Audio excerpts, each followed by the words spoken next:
দেখো 60 লিটার আছে percentage of 40 decimetre cube, এটা আমাদের এক্সপ্রেস করতে হবে। এই জন্য করতে গেলে কী করতে হবে, যাকে পার্সেন্টেজ বানাতে হবে 60 লিটারকে ওপরে রাখবো, আউট অফ 40 ডেসিমিটার নিচে রাখবো, ইন্টু 100। তাহলে এখানে লিটার ডেসিমিটার দুটো ইউনিট আলাদা। এটা সেম করতে গেলে লিটারকে ডেসিমিটার কিউবকে লিটার বানাও, ডেসিমিটার কিউবের বদলে আমি চোখ বুঝে লিটার লিখে দিতে পারি, কারণ 1 ডেসিমিটার কিউব সমান 1 লিটার আমরা জানি।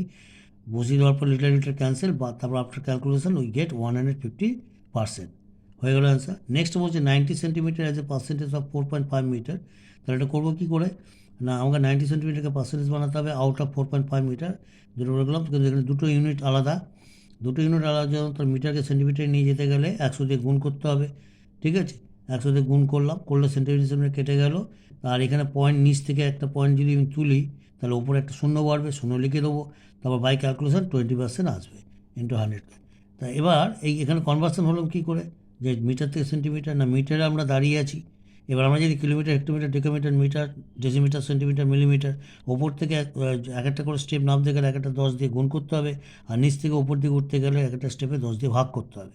ঠিক আছে, তো কিন্তু আমরা আজ মিটারে যাবো কোথায়, সেন্টিমিটারে। তাহলে ওপর থেকে নিচে নামতে হচ্ছে, তাহলে মিটার থেকে ডেসিমিটার, ডেসিমিটার থেকে সেন্টিমিটার, তার মানে দুটো স্টেপ, তার মানে দুটো 10, দুটো 10 মানে 100।